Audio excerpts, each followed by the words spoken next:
రిజర్వేషన్లు ఉండాలా వద్దా అన్న దాని మీద ఉద్యమం తీసుకురావడం చాలా తేలిక. వాడు వచ్చేసి అర్జెంటుగా మన కులానికి న్యాయం జరగాల, మన కులం కూడా రిజర్వేషన్లో చేర్చాలని ఒకటి మిగతా వాడికి చేరిస్తే మా కులానికి న్యాయం జరగదు కాబట్టి రిజర్వేషన్ వద్దని ఉద్యమం రావడం చాలా తేలిక. యూత్ చేయాల్సింది అర్జెంటుగా చేరిపోయి ఈ క్యాంపులో ఆ క్యాంపులో చేరిపోవటం కాదు. ఒక పెద్ద సమస్య ఉన్నది, దీనికి రెండు పక్కల వాదనలు ఉన్నాయి, దేన్ని కొట్టేయలేము, అందరికీ న్యాయం జరగాలి, సమాజం బాగుపడాలంటే ఎలాంటి పరిష్కారం అయితే బాగుంటుందనే ఆలోచనని పెంచే ప్రయత్నం మనం చేయాలి. ఒక చిన్న ఉదాహరణ ఇది. ఈ రోజుల్లో మీకు ఇంటర్నెట్ ఉన్నది, సోషల్ మీడియా ఉన్నాయి, రకరకాల పద్ధతులు ఉన్నాయి కాబట్టి ఇన్స్టెంట్గా కొన్ని లక్షల మంది కోట్ల మందికి మంచి ఐడియాస్ కానీ ఇన్నోవేటివ్ సొల్యూషన్స్ కానీ వెళ్ళిపోతాయి. అట్లాగే ఈ దేశంలో మరి అవినీతి పోవాలి, లోక్పాలన గురించి బోర్డు ఉద్యమం జరుగుతోంది, లేకపోతే రైట్ టు ఇన్ఫర్మేషన్ అని చెప్పి అనుకున్నాం, లేకపోతే రేపు పొద్దున మరొకటి వస్తుంది. వీటికి సొల్యూషన్స్ ఏమిటి అని అర్థం చేసుకుని కలెక్టివ్గా మీరు ఉన్న స్థాయి, ఉదాహరణకి ఇందాక స్కూల్ ఉన్నది, మీరు 3-4 స్టూడెంట్స్ ఈ నర్సపూర్ సమీపంలో ఉన్నటువంటి గ్రామాల్లో ఒక్కొక్క టీము 4-5 కూర్చుని ఒక్కొక్క స్కూల్ని మీరు అలాట్ చేసుకున్నారు అనుకోండి. వారానికి ఒక్క పూట మీరు వెళ్ళి 3-4 గంటలు ఆ స్కూల్లో పక్కనే ఉంది కాబట్టి మీ స్కూల్ మేనేజ్మెంట్ పర్మిషన్ తీసుకుని వారు అవసరమైతే సాయం కూడా చేస్తారు. అక్కడ కూర్చుని ఆ పిల్లలకు మెంటరింగ్ చేశారనుకోండి, ఏమన్నా సబ్జెక్ట్స్లో కనుక షార్ట్ ఫాల్ ఉన్నట్టయితే ఆ సబ్జెక్ట్స్లో వాళ్ళకి కొంచెం కాన్సెప్ట్స్ అర్థమయ్యేట్టు చెప్పడం, అంతకు మించి వాళ్ళని కొంచెం ఎక్స్పోజ్ చేయడం, ప్రపంచానికి వచ్చి వాళ్ళకి ఇంకో లోకాన్ని చూపెట్టడం, వాళ్ళు ఇక్కడ ల్యాబ్కి వస్తున్నప్పుడు వాళ్ళ ల్యాబ్లో కొంత మీరు పాఠాలు చెప్పడం, వాళ్ళకి అర్థమయ్యేట్టు చేయడం చేశారనుకోండి, కొన్ని వందల మంది పిల్లల భవిష్యత్తు మీ వల్ల బాగుపడుతుంది. ఇట్లా సమాజంలో 10 మందికి న్యాయం చేయడం దగ్గర నుంచి ఈ దేశంలో రాజకీయం పరిపాలన బాగు చేయడం దాకా మనం విషయం అర్థం చేసుకుని సిస్టమేటిక్గా పనిచేస్తే tremendous role you can play. మనం ఈ డిస్కషన్లో ఇంకా చాలా బయటపడతాయి. నేను ఎక్కువ ఎస్ఏ కోసం కాబట్టి ఎస్ఏ ఆన్సర్ చెప్పదలుచుకోలేదు. But there are many ways of interacting. మనం అందరం ఏంటంటే ఇందాక మనోహర్ చెప్పినట్టుగా యూత్ ఏమన్నా చేయాలని చెప్పంటే రోడ్ల మీదకి వచ్చేసి రాళ్ళు వేసి పారేయటం, బూతులు తిట్టడం, టీవీ కెమెరాలో మొహంగా అనిపించగానే సంతోషపడిపోవడం, అది కాదు దేశాన్ని మార్చే తీరు. పరిజ్ఞానంతో సంఘటితంగా పనిచేయటం నేర్చుకోవాలి. స్పష్టమైన అవగాహనతో ఈ సమస్య ఏమిటి, దీనికి పరిష్కారం ఏంటి, ఆ పరిష్కారం ఎట్లా సాధిద్దాం, మనం 10 మంది ఎట్లాగా సంఘటితం చేద్దాం. దానికి కొత్త వినూత్న పద్ధతి. మన ఘోషని రామచంద్రమూర్తి గారు HMTVనో మరో ఛానల్లో వినిపించుకోవాలని చెప్పంటే రాళ్ళు వేయటం కాకుండా, తగలట్టం కాకుండా ఇన్నోవేటివ్గా మన ఘోష వినిపించేట్టుగా, అరే చాలా బాగుంది వీళ్ళ ఆలోచన, చాలా గొప్పగా చేస్తున్నారా వీళ్ళు అనిపించేట్టుగా లక్షల మందికి వెళ్ళడానికి ఏం చేయాలి, మీలో బోళ్ళ ఇన్నోవేషన్. ఈ రకంగా కనుక కొంచెం మనసు ఆలోచన చేస్తే ప్రతి సమస్యకి పరిష్కారంలో మీరు భాగం కావచ్చు. And youth is capable of doing that because మీకు ఎనర్జీ ఉంది, మీకు ఎంతూజియాజం ఉంది, మీకు ఐడియలిజం ఉంది, యువర్ టెక్నాలజీ ఫ్రెండ్లీ. మా అందరికీ టెక్నాలజీ కృత్రిమంగా మేము నేర్చుకోవాలా, మీ అందరికీ సహజంగా వచ్చేస్తుంది అది. కాబట్టి చాలా తేలిగ్గా మీరు చేయగలరు. కానీ ఈ టూల్స్ లేకుండా చేస్తే ఈ రాళ్ళు వేయటమనో తగలట్టడం తప్ప ఇంకోటి రాదు. నెక్స్ట్ కాలం మారింది అంటుంటారు సార్, కానీ యాక్చువల్లీ కాలం మారలేదు. మనిషి అవినీతికి పాల్పడుతున్నాడు. నరాల్లో అవినీతి ఇంకిపోయింది సార్. ఒకటి, నేను రెసిడెన్షియల్ స్కూల్లో చదువుకున్నాను సార్. అయితే ఇలాంటి ప్రోగ్రామ్ చాలా చాలా చూశాను. ఆ ప్రోగ్రాంలు ఆ సభకు పరిమితం అవుతున్నాయి కానీ వాటి వల్ల బయట యూజ్ అవ్వట్లేదని నా ఫీలింగ్ సార్. అయితే మనం ఎలా ఈ ప్రోగ్రాం జరుపుకున్నాం సార్, అయితే బయట దీని ప్రభావం ఎలా ఉండాలనే దాని గురించి అడగలుగుతున్నాం సార్. మీ పేరునన్నా? వసంత్ నాయక్. వసంత్ నాయక్. ఓకే. ఈ హాల్కే పరిమితం అవుతుందా, లేకపోతే మీరు బయటికి పోయేటప్పుడు ఏమైనా కొత్త ఆలోచనతో బయటికి పోతారా? కొత్త ఆలోచనతో బయటికి పోతారు కదా? Yes sir. అదే చేయాల్సింది. మనం మారాలి, ఇతరుల్ని మార్చాలి. ఇందాక యూత్ ఏం చేయాలి అంటే, ఇందాక ఒక బాబు అడిగాడు ఎట్లా ఓటు వేయాలి, ఎవరికి ఓటు వేయాలని. ఓటు వేయటంతో పరిమితం కాకూడదు. ఓటు వేసిన తర్వాత కూడా గెలిచిన అభ్యర్థి, గెలిచిన శాసనసభ్యుడు కావచ్చు, పార్లమెంట్ సభ్యుడు కావచ్చు, అదే పంచాయతీ సర్పంచ్ కావచ్చు, ఎట్లా వ్యవహరిస్తున్నాడో కూడా మనం నిఘా పెట్టాలి.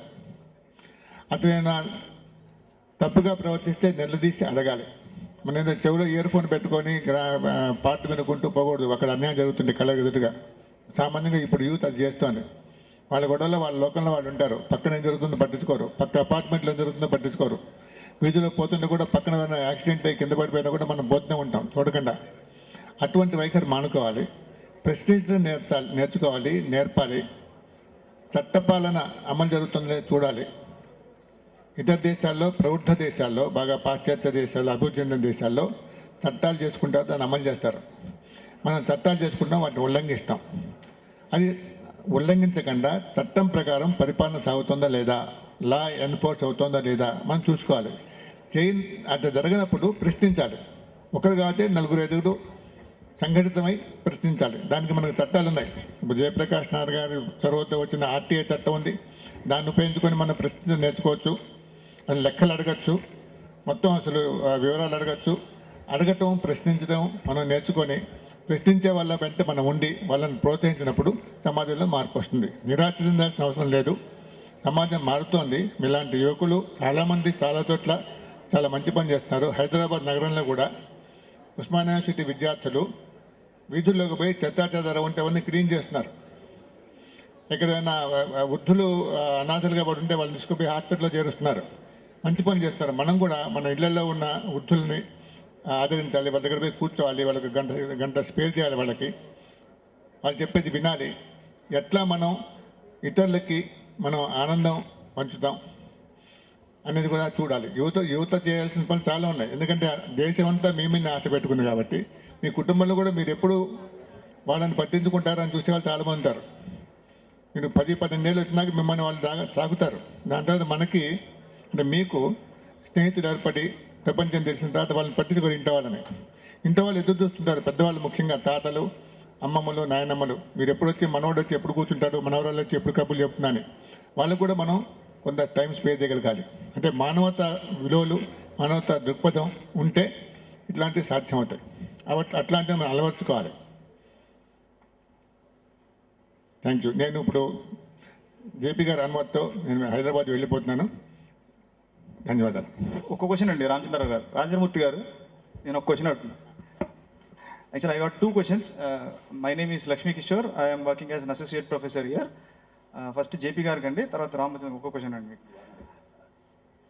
ఫస్ట్ క్వశ్చన్ మీకు బెటర్. యాక్చువల్లీ ఆ క్వశ్చన్ ఏంటంటే, మా ఫాదర్ అరౌండ్ 66 years అండి. ఆయన స్కూల్లో ఒక సాంగ్ నేర్పించారు ఆయనకి, హమ్ హోంగే కామ్యాబ్, హమ్ హోంగే కామ్యాబ్ అని. ఆయన పాడారు బాగా.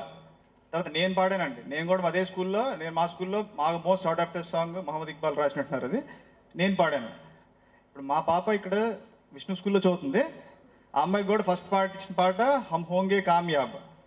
అంటే ఆల్మోస్ట్ 3 generations నుంచి మనం అంటే అంతకుముందు కూడా మా ఫాదర్ ఏం చేశారు నాకు తెలీదు, ఆయన కూడా పాడారంటున్నారు. అందరు పాడాను ఇప్పుడు కూడా. అంటే నా క్వశ్చన్ ఏంటంటే, కొంచెం రీట్యూన్ చేసి దాన్ని హమ్ హోగే కామ్యాబ్ అని ఇప్పుడు పాడతాం ఇండియాలో. Okay, that is Jayaprakash Narayana గారు. నేను చెప్తా. జేపీ గారు చెప్పే ముందు నేను చెప్తా. హమ్ హోంగే కామ్యాబ్ అనేది చాలా కాలంగా మన దేశం ఉంది కదా. బట్ 6 ఏళ్ల క్రితం ఒబామా ఎస్ వీ కెన్ అన్నాడు కదా. అదే నిన్న మోదీ కూడా, నరేంద్ర మోదీ కూడా అదే ఎస్ వీ కెన్ అన్నాడు. అదే వీ కుడ్ అని అన్నాడండి, వీ కెన్ కాదా, it should we could. Ramachandramurthy మీ పేరేమన్నారు? లక్ష్మీ కిషోర్ అని. ఇందాక వసంత నాయక్ అడిగిన మీరు ఒకటే ప్రశ్న. నిజంగా ఇది ఏమవుతుందంటే, ఒక వయసు మళ్ళిన తర్వాత 70-80 ఏళ్ళు వచ్చిన తర్వాత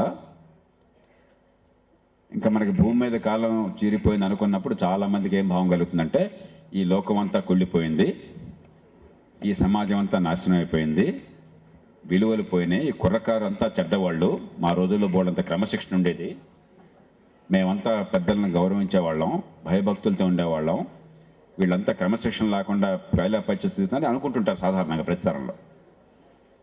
కానీ ఇవన్నీ కూడా చాలా కొంచెం కర్కశంగా చెప్తున్నాను, మీరంతా ఏమనుకోవద్దు, చాలా పసలేని వాదనలు. నేను ఇంతకుముందే చెప్పాను మీకు, 20 ఏళ్ల క్రితం మాకు ఒక ఫోన్ కావాలంటే ప్రాణం పోయేది. ఈవేళ మీ లైఫ్ ఎంత సుఖమైందా? కాలం మారలేదా? ఏమయ్యా? మా రోజుల్లో ఒక ఇంజనీరింగో మెడిసినో చేయాలని చెప్పంటే ఏవో కొద్ది మందికి మాత్రం చాలా అరుదైన అవకాశం దక్కేది. దానికి తల్లిదండ్రులు పాప అప్పుల పాలు కావాల్సి వచ్చేది. ఈవేళ ఇన్ని లక్షల మంది ఇంజనీరింగ్ చేయగలుగుతున్నారంటే ఇలాంటి సంస్థల్లో ఉండి, చాలా భారాన్ని ప్రజల పన్నుల డబ్బుల నుంచి ప్రభుత్వం వస్తుందంటే కాలం మారలేదా? మా రోజుల్లో ప్రభుత్వంలో గుమాస్తా ఉద్యోగం తప్ప బతుకులు ఇంకోటి లేదు అనుకునే వాళ్ళం. లేకపోతే మెడిసిన్ ఇంజనీరింగ్ తప్ప ఇంకోటి లేదనుకునే వాళ్ళం. ఇవాళ ఎన్ని రకాల కోర్సులు చేస్తున్నారు, ఫ్యాషన్ టెక్నాలజీ దగ్గర నుంచి ఇంకా రకరకాలైన ఎన్ని చేస్తున్నారు. ఇవాళ ఎన్ని రకాల వృత్తులు వ్యాసంగాలు వస్తున్నాయి, ఎన్ని రకాల వస్తువులు మనకు అందుబాటులోకి వస్తున్నాయి. కాబట్టి వసంత్ కాలం మారలేదు అనుకున్నటువంటి ఈ పిరికి ఆలోచన, మొసలి ఆలోచన. మరి అప్పుడు మార్చేయచ్చు కదండి పాట. ఇంత ఇది జరిగితే కనుక మనం ఆ ట్యూన్ సెంటెన్స్ మార్చేయచ్చు కదా మీరు చెప్పిన దాని ప్రకారం. చెప్తా, దానికి వస్తా. ఎక్కడొచ్చిందంటే సమస్య, మనం ఎన్ని సాధించినా కూడా సాధించాల్సినవి ఎప్పుడూ ఉంటాయి. మీరు అమెరికా పోయినా కూడా హుంగ కామ్యాబి అంటారు. మన దృష్టిలో అమెరికా స్వర్గానికి సమానం. కానీ వాళ్ళ దగ్గరికి పోతే హుంగ కామ్యాబ్ అంటారు. ఎందుకంటే వాడు ఇంకా సాధించాల్సింది చాలా ఉంది. మనిషి ఎప్పుడైతే నేను ఇంకా సాధించాల్సింది లేదు అనుకుంటాడో ఆనాడు మనిషి మరణానికి సిద్ధమైపోయినాడు.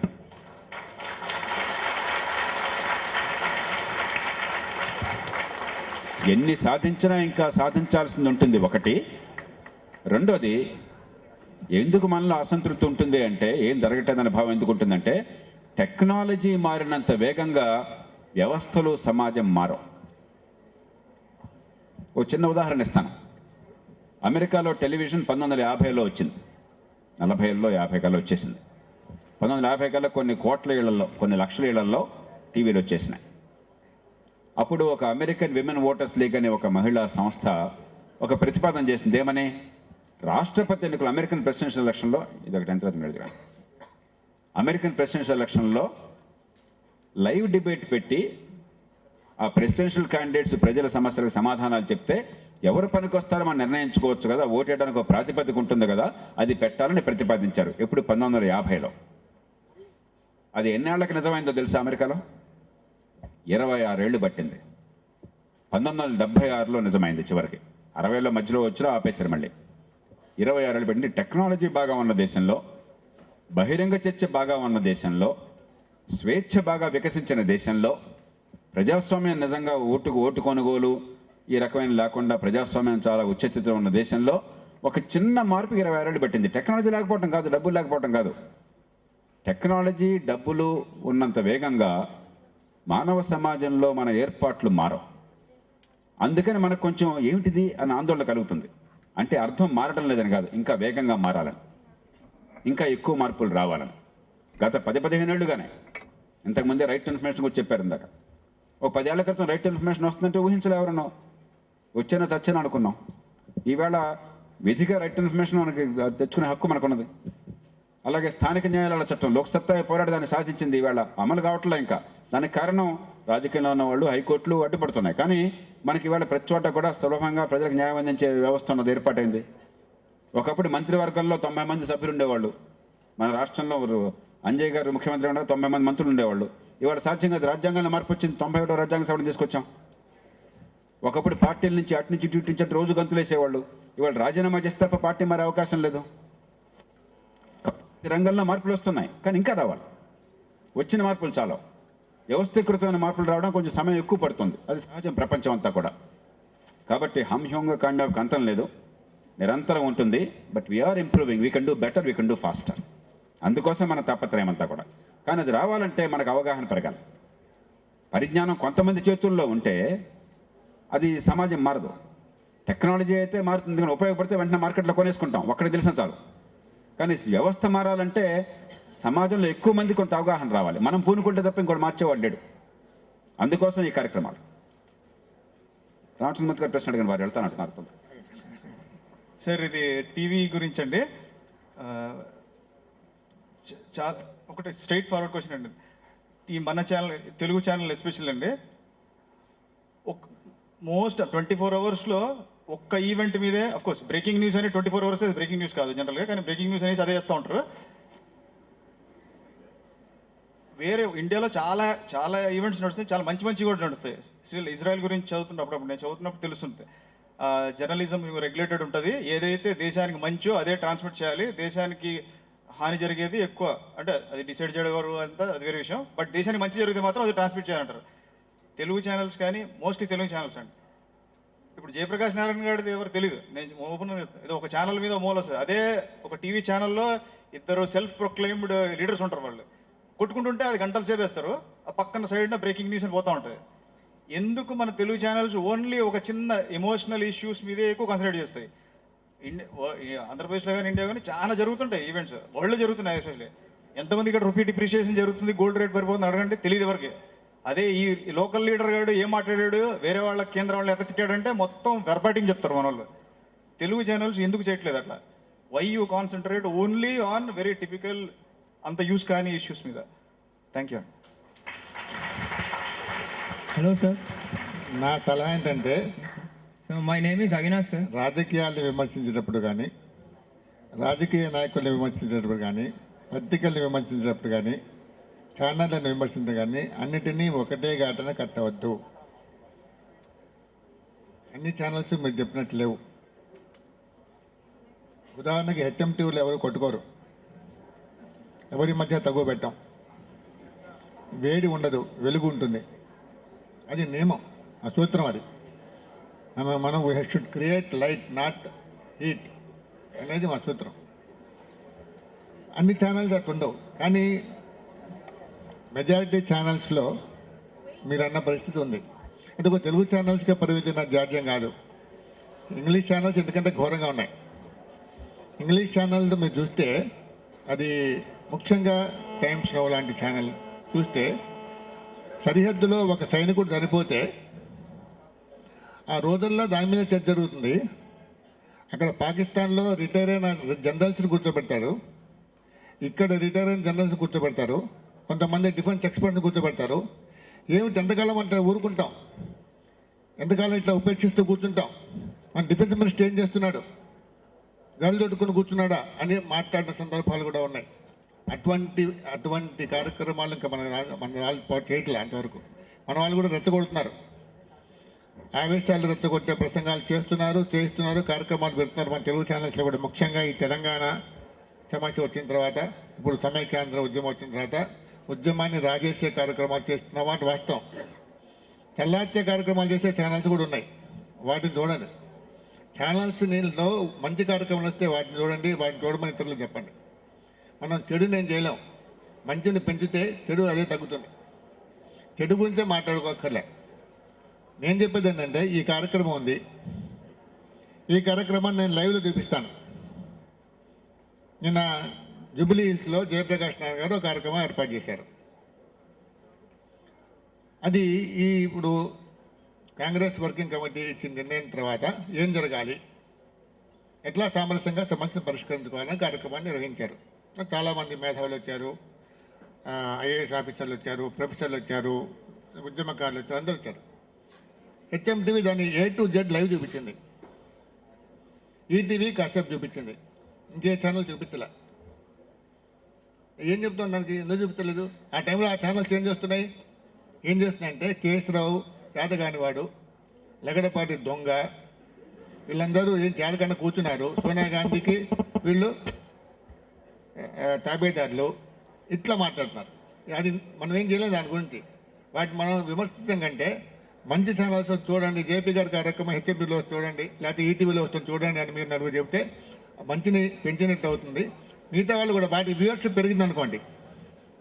ఇప్పుడు ఒక మంచి కార్యక్రమానికి వ్యూవర్షిప్ ఉందనుకోండి, నిర్మాణాత్మక కార్యక్రమానికి, విద్యా కార్యక్రమాలకు వ్యూవర్షిప్ పెరిగింది అనుకోండి, మిగతా వాళ్ళు కూడా అదే పెడతారు. వాళ్ళకి కావాల్సింది ఏంటంటే వ్యాపారం, అడ్వర్టైజ్మెంట్ రెవెన్యూ. అడ్వర్టైజ్మెంట్ రెవెన్యూ ఎప్పుడు వస్తుందంటే టీఆర్పీ రేటింగ్స్ వస్తుంటాయి. టీఆర్పీ రేటింగ్స్ ఉన్నప్పుడు వస్తుంది. టీఆర్పీ రేటింగ్ ఎప్పుడు ఉంటుంది? ఎక్కువ మంది చూస్తే ఆ రేటింగ్ వస్తుంది. ఎక్కువ మంది చూస్తే కార్యక్రమం సక్సెస్ఫుల్ ప్రోగ్రామ్ కింద వస్తుంది. దానికి అడ్వర్టైజర్స్ ఎవరైనా ఇస్తారు కూడా, డబ్బు ఖర్చు పెడతారు. కాబట్టి మనం మంచి కార్యక్రమాన్ని మనం ప్రోత్సహిస్తే, మనం ఆదరిస్తే, మనం ఎక్కువ మంది చూస్తే అటువంటి కార్యక్రమాల్లో ఇతర ఛానల్స్ కూడా టెలికాస్ట్ చేసే అవకాశం ఉంది. అది మన చేతిలో ఉంది. అంటే we get the governments we deserve అన్నట్టే, you get the channels you deserve. Thank you. నాకు ఈ అవకాశం ఇచ్చిన జేపీ గారికి, మనోహర్ గారికి, ఈ కాలేజీ యాజమాన్యానికి ధన్యవాదాలు చెప్తూ, మీ అందరికీ సముజ్వలమైన భవిష్యత్తు ఉండాలని ఆకాంక్షిస్తూ సెలవు.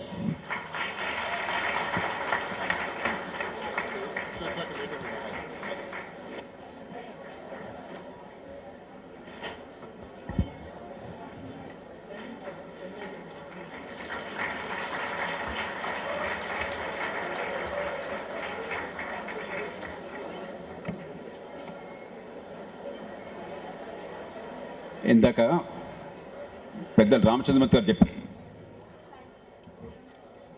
మీరు ఎవరైనా సినిమా ప్రొడ్యూసర్ని కానీ డైరెక్టర్ కానీ ఏమిటి సార్ చెత్త సినిమా తీశారు మరి బాగోలేదని చెప్పి ఆయన ఏమంటాడు, మంచి సినిమాలు చూడలేదండి అంటారు. ఇది విత్తు ముందా చెట్టు ముందా అని. మనం ఏమంటాం, ఏమయ్యా చెత్త సినిమాకి ఎందుకు వెళ్ళామని అడిగామనుకోండి, మంచి సినిమాలు రావట్లేదు సార్ అంటాడు. కాబట్టి సమాజంలో ఎప్పుడు కూడా ఈ నకిలీ వస్తువులు, ఈ నగిషి వస్తూనే ఉంటాయి. ఎట్లా మారుతుందంటే మీరు మంచిని ప్రోత్సహించడానికి సిద్ధపడ్డప్పుడు, ఇందాక వారు చెప్పినట్టుగా మీ చేతుల్లో రిమోట్ ఉంది. ఈ చెత్త చెదారం చేసి ఒకళ్ళొకడు అవాకులు చవాకులు మాట్లాడుకుని బూతులు తిట్టుకునే ఛానల్స్ చూడాలా, లేకపోతే మనలో ఆలోచన పెంచి ఒక మంచి ప్రమాణాల చర్చ ఉన్న ఛానల్ చూడాలా అని మన చేతిలో ఉంది నిర్ణయం. మనం కన్సిస్టెంట్గా మనకు పనికొచ్చేటువంటి సమాచారం ఇచ్చి మంచి చర్చ చేపట్టే ఛానల్నే ప్రోత్సహించామనుకోండి, ఖచ్చితంగా అలాంటివి వస్తాయి. ఈవేళ ఒకళ్ళ మీద ఒకళ్ళు మనం నిందలు వేసుకుంటున్నాం. We have to change that, because మన చేతుల్లో రిమోట్ ఉంది. బలవంతంగా ఎవరో కూడా ఈ ఛానల్లో చూడమని చెప్పాక పెట్టలే మనకి. We're choosing to watch rubbish. అందుకే మన టేస్ట్ పెరగకుండా, మన ఆలోచన పెరగకుండా, మన విజ్ఞత పెరగకుండా, మనం ఈ కులం, మతం, ప్రాంతం, భాష, ఈ సంకుచితత్వం నుంచి బయటపడకుండా మనం అక్కడి నుంచి మంచిని కూడా ఎక్కువగా ఆస్వాదించలేం. Next question. పేరమ్మా? నమ్రత. ఇలా పెట్టుకోమా. నమ్రత. నమ్రత సార్, ఒక కంపెనీలో జాబ్కి అప్లై చేస్తే మన ఎడ్యుకేషన్ క్వాలిఫికేషన్ చూస్తారు కదా సార్. అదే ఇప్పుడు పొలిటీషియన్స్ చేతిలో మన దేశంని పెడుతున్నాం, మరి వాళ్ళ క్వాలిఫికేషన్స్ చూడట్లే కదా sir.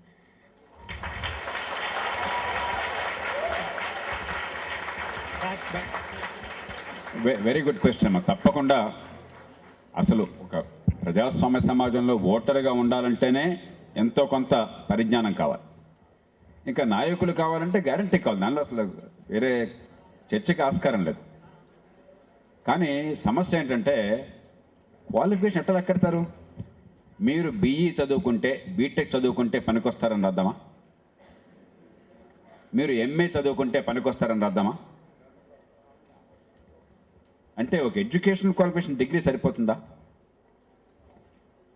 Namrata, you tell me, మన రాష్ట్రానికి చాలామంది ముఖ్యమంత్రులు వచ్చారు. వీళ్ళందరిలో మీ దృష్టిలో గొప్ప ముఖ్యమంత్రి ఎవరు? మైక్ ఇస్తారా?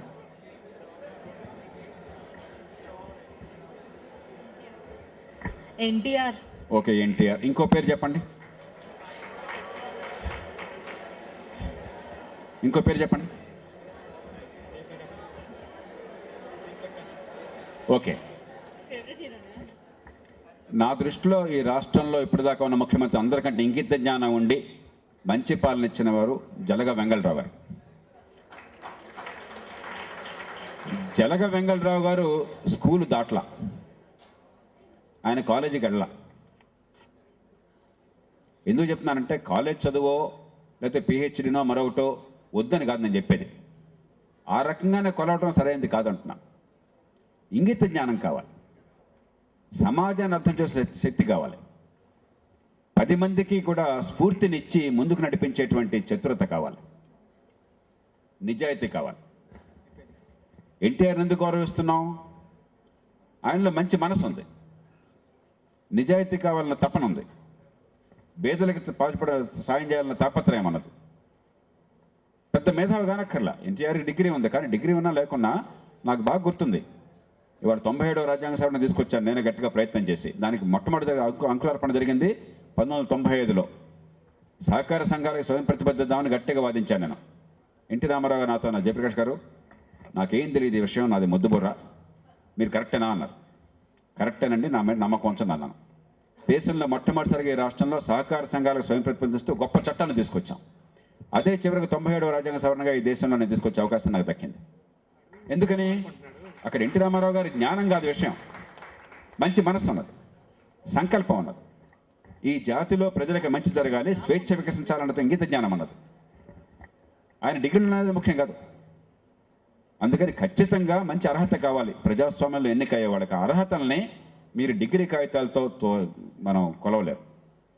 కాబట్టి ఏం చూడాలి? ఒకటి, స్థానిక ప్రభుత్వాలు మీ పంచాయతీలో, మీ మున్సిపాలిటీలో, మీ జిల్లాలో, మీ మండలంలో మంచిగా అధికారం ఇచ్చి బాధ్యత పెట్టి అక్కడ నాయకత్వం ఎదిగేందుకు మనం అవకాశం ఇచ్చామనుకోండి, మనలోనే మంచి నాయకత్వ లక్షణాల వాళ్ళు అక్కడ బాగా పనిచేసి మంచి పేరు పొంది మన నమ్మకాన్ని కలిగిస్తారు. అదొక అర్హత అవుతుంది, క్వాలిఫికేషన్ అదవుతుంది. అట్లాగే ఓటర్లు నా మంచి ఏమిటి, నా కులం, నా వర్గం, నా మతం, నా ప్రాంతం, ఇలా పిచ్చి ఆలోచనలు చేయకుండా ఓటర్లు ఏమిటి వీళ్ళ వల్ల మనకు జరిగేది, ఏం చెప్తున్నారు వీళ్ళు అర్థం చేసుకుని ఓటేయడం మొదలెట్టారనుకోండి, అప్పుడు సమర్థులకు అవకాశం పెరుగుతుంది. అట్లాగే డబ్బుకి బ్రాందీకి అమ్ముడు పోకుండా ఒక ఎజెండాకి లేకపోతే వాళ్ళు సాధించిన విజయాలకి వాళ్ళు నచ్చి ఓటేయడం మొదలెట్టారనుకోండి, అప్పుడు మంచి నాయకత్వం వస్తుంది. అలాగే పార్టీ నాయకులు కాళ్ళు పట్టుకునే నాయకులు అయ్యేది కాకుండా, లేకపోతే సీల్డ్ కవర్తో నాయకులు అయ్యేది కాకుండా, పార్టీలో అంతర్గత ప్రజాస్వామ్యం ఉండి పార్టీలో ప్రతి సీటు కోసం వాళ్ళు పోటీ పడి అక్కడ నెగ్గి వాళ్ళ స్వయం ప్రతిభతో పైకి వెళ్ళే అవకాశం వచ్చినప్పుడు మంచి నాయకత్వం వస్తుంది. ఈ ఏర్పాట్లు చేయాలి, కానీ డిగ్రీలు ఉంటే నాయకులు కాబట్టి అసలు అంతా లాభం లేదు. ఈవేళ ఎమ్మెల్యేలు, ఎంపీల్లో 100కి 90 మందికి డిగ్రీలు, పోస్ట్ గ్రాడ్యుయేషన్లు ఉన్నాయి. మీరు చాలామంది ఏమనుకుంటున్నారు, వీళ్ళు ఎవరికి ఏ డిగ్రీలు లేవు, పనికిరాని వాళ్ళకుండా కాదు, డిగ్రీలు పుష్కలంగా ఉన్నాయి, కానీ దాని పనికిరారు. అంచేత ఖచ్చితంగా క్వాలిఫికేషన్ కావాలి, కానీ మీరు అనుకునేది కాదు. సమర్థులు పైకి రావడం కోసం కొన్ని ఏర్పాట్లు మనం సంస్థాగతంగా చేస్తే సమాజంలో పనికొచ్చేవాళ్ళ నాయకుల ఏర్పాటు జరుగుతుంది. So I'm Avinash. I'm pursuing my MTech second year. Avinash, okay, go head. So at the నాన్న ఇలా present, పెట్టుకోవాలి, స్పష్టంగా కొంచెం బిగ్గర అందరికి కనిపించారు చెప్పండి. మేమందరం చెవులు రిక్కించిన కష్టమయ్యా, వయసు పెరిగిపోతుంది మాకు. sir, the present problem of youth in India is employment, sir. So our youth has lot of innovation and potential, and they have a lot of talent in them. Many engineering colleges are there, out of which many of them are giving knowledge also, and there is also